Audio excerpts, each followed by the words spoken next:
오늘 우리가 읽은 이 본문의 내용은 마태복음만이 우리에게 또 제시해준 특별한 내용을 담고 있어서 오늘 이 말씀을 함께 읽었습니다.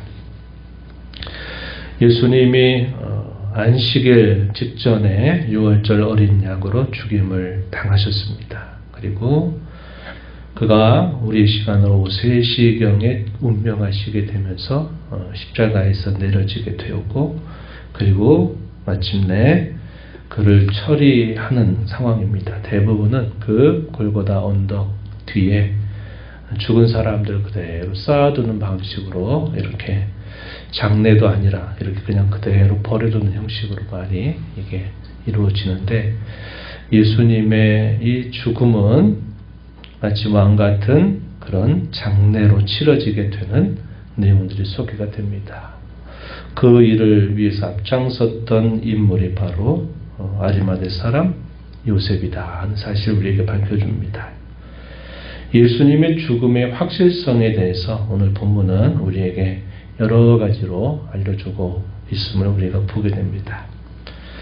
종교 지도자들의 온갖 한 가지 혈안이 무엇이었을까요? 그들이 하고자 했던 한 가지는 이 나사렛 예수를 처형해야만 된다 하는 것이 하나의 중요한 목적이었습니다. 종교 지도자들이 당시 사람들의 군중 심리를 이용해서 자신들의 기대와 뜻을 이루지 않는 그런 다른 길을 가는 것을 그들에게 상기시키면서 예수님을 십자가에 못 박으라 계속 무리들을 선동해서 그렇게 외치게 했습니다. 그리고 예수님은 마침내 처형을 당하셨죠. 6시간 십자가상에 매달려 계시면서 주님은 그 긴 시간 동안 말할 수 없는 고통을 온몸으로 받으시면서 7마디 짧은 말씀만 남기고 마침내 운명을 하시게 되었습니다. 종교자들은 자신들의 목적이 다 이루어진 줄로 생각했죠. 이제 예수가 처형되고 죽었으니 이제 모든 것들이 예전의 모습으로 그대로 돌아갈 줄 생각했을 것입니다. 자신들이 아주 오랜 시간 동안 자신들이 닦아오고 자신들이 세워놓던 이 종교적인 근간을 송두리째 흔들어버릴 만한 사람이 왔다가 이제 그 사람이 마침내 처형을 당하게 되면서 자신들이 그 오랜 세월 동안 쌓아왔던 이 종교적인 근간을 다시 지켜낼 수 있었다라는 생각으로 좋아했을 것입니다.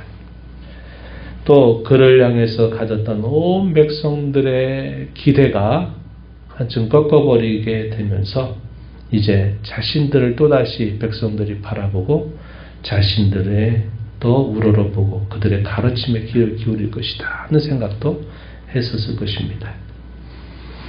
또한 예수님이 십자가상에서 외쳤던 말씀처럼 엘리 엘리 라마 사박다니 나의 하나님 어찌하여 나를 버리셨나이까 이렇게 부르셨던 것처럼 예수님의 죽음 자체가 당시 백성들에게 봤을 때는 대단히 충격적인 사실이었다는 겁니다.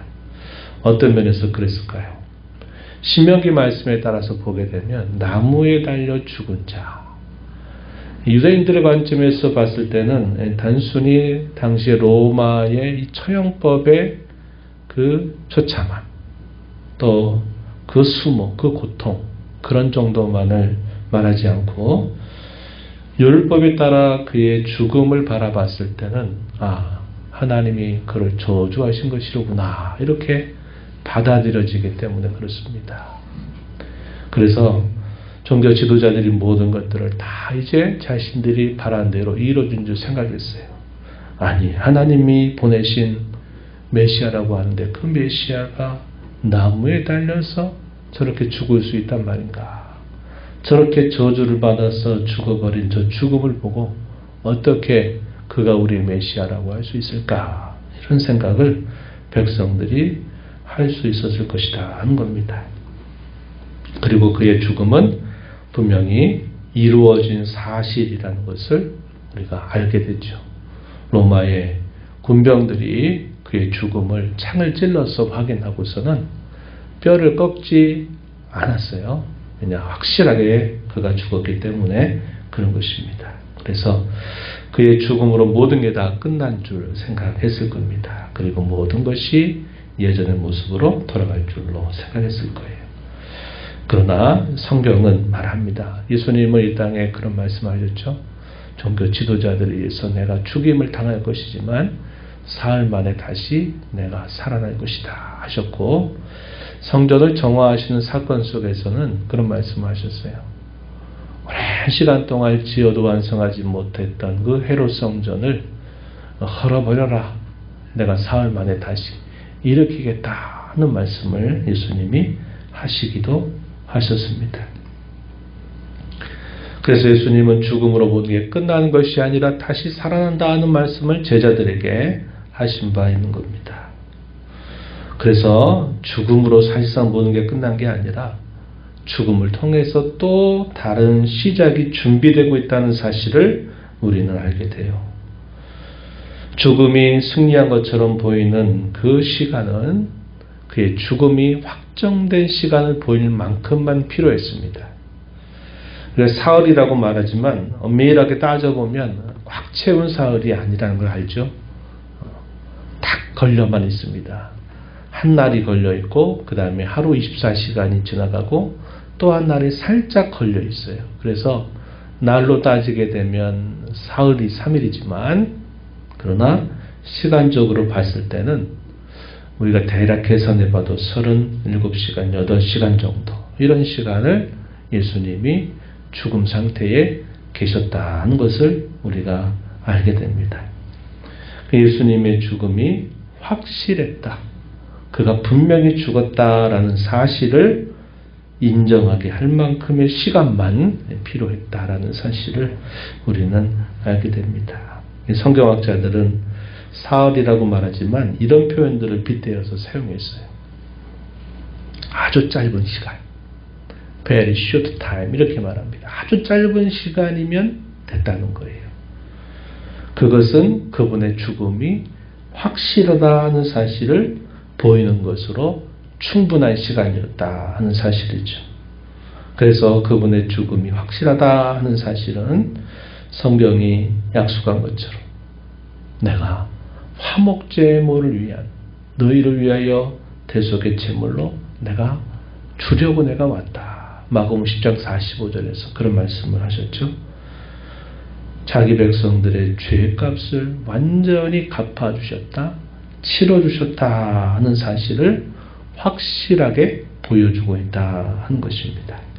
그분의 죽으심을 통해서 우리 모든 죄값, 자기 백성들의 모든 죄값이 온전하게 치러졌다는 사실을 보여주고 있다고 하는 것입니다. 이것은 하나님의 공의에 의한 마땅히 있어야만 될 일이었다는 거죠. 그래서 이런 하나님의 공의를 만족시키자마자 그 다음이 준비되고 있는 겁니다. 그것은 죽음을 뛰어넘게 하는 하나님의 뜨거운 사랑, 불붙는 사랑이 타오르기 시작하다 하는 것입니다. 그래서 주님이 다시 부활을 하심으로써 최후의 승리를 이뤄내실 시간을 우리가 보게 된다 하는 것입니다.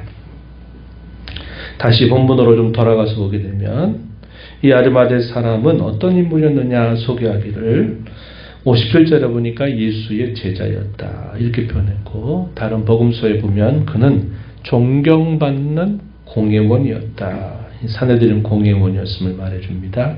그리고 그의 신앙으로는 하나님의 나라를 기다리는 사람이었다 이렇게 말합니다. 그래서 이 요셉의 경우에는 대단히 그가 그 당시에 사회적으로 갖는 위치가 굉장히 공신력이 있는 자리를 가지고 있는 사람이었어요. 그런데 감사하게도 그는 예수님의 제자였다는 것입니다. 예수님이 죽으심이 확인되고 나서 그의 시신을 당돌하게 빌라도에게 찾아가서 요구를 했습니다. 대부분의 십자가 처형을 받은 사람은 장사도 치러지지 않은 채 그저 버려진 상태로 되는데, 이 아리마대 사람 요셉이 빌라도에게 찾아가서 예수님의 시신을 자기에게 달라고 요구를 합니다. 빌라도가 그냥 내줄 리 없겠죠. 그의 죽음이 정말 확실한가 하는 것을 확인을 시키고 난 다음에 그 시신을 내어주게 됩니다. 이때 등장했던 또 한 사람의 인물이 있어요. 니고데모라고 하는 인물이죠. 요한복음 3장에서 밤에 예수님을 찾아와서 예수님과 깊은 대화를 나누었던 이 니고데모의 경우도 예수님의 장례에 함께 참여하는 그런 모습을 보여주죠. 숨어 있었던 제자들이 등장하는 시점이 된 것입니다. 빌라도는 확인을 하고 내주라 하는 명령을 내리게 되면서 마침내 예수님의 장례가 아리마대 사람 요셉에 의해서 치러지는데, 이 새 무덤에, 그가 준비했던 새 무덤에 깨끗한 세마포를 싸서 그가 준비한 그 무덤에 예수님을 안치하게 되었습니다. 그 안치된 광경을 또 막달라 마리아와 다른 마리아 몇몇 사람들이 그 위치를 확인하고서 돌아가게 되고, 또 이것 외에 특별한 또 하나의 사건이 있었음을 마태복음이 소개해 줍니다. 62절부터 66절의 내용에 보게 되면, 종교 지도자들이 빌라도에게 찾아가서 그가 사흘 만에 다시 살아난다라고 말했으니까 경비병들을 좀 보내줘서 이 무덤을 굳게 지키게 해달라라고 요청을 한 것입니다. 그러면서 이 빌라도는 그 말을 듣고서 너희에게도 경비병이 있으니까 너희 경비병을 붙여서 너희가 그 무덤을 지키도록 해라, 이렇게 명령을 내려줍니다. 그래서 이 종교 지도자들은 이 경비병을 붙여서 이 무덤을 굳게 지키게 하였다라는 사실을 말해줍니다. 이것은 한편으로는 어떤 두려움이 있을까요? 그가 진짜 말한 대로 다시 살아날지 모르겠다, 이 두려움을 안고서 이 무덤을 굳게 지키게 했다는 것입니다. 이 경비병들이 한 일은 그걸 지켜내는 일이었지만, 실제적으로 이 경비병이 했던 역할은 뭘까요? 그가 살아났다, 무덤이 비어있다라는 사실을 증언하는 증언자 역할들을 하는 사람들이 된 겁니다. 이게 훗날에 이 사람들이 빌라도에게 가서 이러한 사실들을 보고하는 것이죠. 그래서 빌라도 보고서라고 하는 특별한 역사적인 사료가 있는 것을 우리가 보게 된다는 겁니다. 그래서 오늘 우리가 이 말씀을 읽으면서 예수님의 죽으심은 분명히 확인된 죽으심이었다, 역사적으로 분명한 사실이었다 하는 사실을 여러 가지 면에서 우리에게 보여줘요. 그러면 그분이 우리에게 하셨던 말씀처럼 그분의 죽음이 바로 우리의 죄를 대속하시기 위한, 우리를 위한 죽음이었다고 하는 사실도 분명한 사실임을 우리에게 보여주고 있다는 겁니다. 그래서 그분의 죽음이 곧 우리의 죄의 값에 대한 죽음이다 하는 사실을 우리가 알게 된 겁니다. 그래서 사망이 우리를 더 이상 참소하지 못하도록, 사망의 권세가 우리를 더 이상 붙들어매지 못하도록 우리 예수님의 죽음이 우리를 새로 거듭나게 하시는 은혜를 베풀어 주셨다는 사실을 알게 됩니다. 그래서 우리가 이 말씀을 통해서 주님의 그 죽으심이 분명히 있었고, 그분의 죽음은 나의 모든 죄값을 위하신 죽음이었다, 나의 모든 죄를 대속하시는 죽음이었다 하는 사실을 우리가 알고, 그런 말하면 우리가 영생을 얻게 된 것을 깨닫게 되고 감사하면서 우리의 남은 생애를 살아가야 되겠다 하는 것입니다. 예수님이 십자가의 죽으심을 통해서 부활에 이르는 시간은 사흘이라고 그랬죠. 그러나 시간적으로는 하루하고 거기 조금 양이틀에 거치는 짧은 시간들만 필요했다 하는 것을 보여주고 있습니다. 그래서 이 사망이 부활로 바뀌는 그 시간은 매우 짧은 시간 동안에 이루어졌고, 그 시간은 그것만으로도 충분했다 하는 것을 우리에게 보여줍니다. 이것을 우리에게 적용해 보면 뭘까요? 고난이 없이는 영광이 없다. No cross, no crown이라는 말이 있습니다. 우리는 이 고난과 죽음이라고 하는 걸 통과해서 영광과 생명을 얻는 것임을 성경이 우리에게 말해주고 있는 것처럼, 우리가 이 땅에 살면서 인생 가운데서 겪는 시련과 역경과 어려움이라고 하는 것이 계속 있을 것처럼 보이지만 그것은 아주 짧은 시간에 지나지 않는다 하는 것을 우리가 늘 기억해야 되겠고, 사탄이 우리를 쓰러뜨리게 하고 무너뜨리게 할 수 있는 그 시간은 이 짧은 시간 안에 어떻게든지 결정을 지어버리려고 합니다. 세게 때려서 더 이상 꼼짝도 못하게 하고 더 이상 일어나지 못하게 하는데 온 힘을 동원할 것입니다. 그러나 우리가 그 짧은 시간만 우리가 믿음을 가지고 견디고 참고 우리가 한다면 이제 승리는 바로 그 다음에 우리에게 주어지는 것이다 하는 것을 우리가 알게 된 겁니다. 그래서 우리가 고난과 시련을 당하게 될 때 우리가 이런 확신을 가지고 인내하면서 믿음을 가지고 기다리는 자세를 갖고 우리 남은 생애를 우리는 살아가야 되겠습니다. 그래서 이 고난과 시련이 승리와 기쁨으로 바뀌는 데는 긴 시간이 필요 없다. 짧은 시간이다. 그런데 그 짧은 시간 동안 안에 사탄이 모든 공격을 동원해서 다시 일어나지 못하게 하려고 할 때 우리가 그것을 믿음으로 버텨내기만 한다면 우리는 승리와 기쁨을 얻게 될 것이다 하는 것을 배우게 됩니다. 이런 교훈들을 마음에 굳게 새기면서 주님의 고난이 곧 우리의 승리의 교두보가 된다 하는 것을 기억하면서 승리의 삶을 살아가는 저와 여러분이 되어야 되겠습니다. 마지막으로 한 가지 더 좀 나누고 싶은 것은 아리마대 사람 이 요셉이 한 일은 자신이 이사야서 53장에 있는 예언을 기억해서 예언대로 내가 하겠다 이런 생각을 했다고 보기에는 어려워요. 그러나 성경은 가르쳐 줍니다. 예수님이 십자가를 지신 이 한 주간 동안 있었던 일들, 특별히 우리가 계속 자세하게 주목하고 있는데 그 가운데 한 모든 일들은 그냥 우연이 된 것이 아니라 하나님께서 예언하게 하셨던 그 말씀대로 모든 것들이 차곡차곡 이루어진다는 것을 보여줍니다. 아리마대 사람 요셉이 예수님을 장사한 것도 이미 이사야서 53장에서 예언되고 있어요.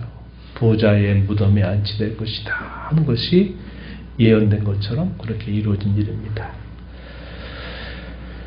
주님의 말씀을 알아서 그렇게 했다라고 보기는 어려워요. 그러나 우리 하나님께서 어떻게 하셨을까요? 이 아리마대 사람 요셉의 마음을 주장하셨어요. 그의 생각과 의지를 인도하셨습니다. 그래서 그로 하여금 예수님의 시신이 버려지는 것을 난 도무지 안 되겠다 생각해서 자기가 준비했던 그 무덤에다가 예수님을 안치하기를 원했고 당돌하게 당시 총독에까지 찾아가서 자기의 신분에도 불구하고 그런 신분을 내려놓고 예수님을 자신에게 달라고 한 것이죠. 그리고 예수님을 안치한 것입니다. 이것들을 통해서 우리가 어떻게 하나님의 뜻을 이루며 살까 할 때 중요한 것은 하나님이 사람의 마음을 움직이신다는 겁니다. 움직이시고 상황들을 하나님이 또 그렇게 만들어 가세요. 그리고서는 마침내 하나님이 하고자 하시는 바를 이루어 내신다 한 것입니다. 우리가 남은 삶을 살면서 어떻게 하나님의 뜻을 이루며 살 것인가요? 할 때 우리가 이걸 잘 생각하면서 산다면 우리의 삶을 통해서 하나님의 뜻이 이루어지는 복을 누리게 될 것입니다. 하나님이 그의 말씀을 통해서 하셨던 말씀을 우리가 마음에 되새기는 것을 통해서 순종할 마음을 갖는 것. 그리고 우리가 알지 못해도 주님의 뜻을 이루는 삶을 살고자 한다면 우리는 우리 하나님의 영이 우리의 심령 속에서 우리를 이끌어 가실 때에 우리가 온전히 그 이끄심에 순종할 수 있도록 우리의 마음을 깨끗하게 하고 날 주님을 가까이 모시고 살아가는 삶을 살게 될 때 우리의 마음을 감화하시고 또 우리의 의지를 새롭게 하셔서 그분의 뜻을 우리를 통해서 이루어 가신다는 것을 우리가 배우게 됩니다. 그래서 오늘 이 새벽 시간 주께서 저희에게 베푸신 죽으심이 우리의 죄를 위한 대속이었다. 그분의 죽음이 승리로 바뀌는 데는 아주 짧은 시간이면 충분했다. 우리의 삶도 고난과 역경이 승리와 영광으로 바뀌는데 짧은 시간이면 족하다. 그 짧은 시간을 잘 믿음으로 버텨내고 인내하는 것이 승리의 길이다. 우리의 삶을 통해서 하나님의 뜻을 이루기 위해서 그의 말씀과 그의 성령의 인도하심 앞에 저희들의 마음이 깨끗하고 순결한 심령이 되어서 그의 뜻에 언제나 순응한 자세를 갖고 살 때 우리가 주님의 뜻을 이루면서 사는 복된 삶을 살 것이다. 이것을 마음에 새기면서 저희로 남은 삶이 주께 영광되는 귀한 삶이 되기를 진심으로 축복합니다.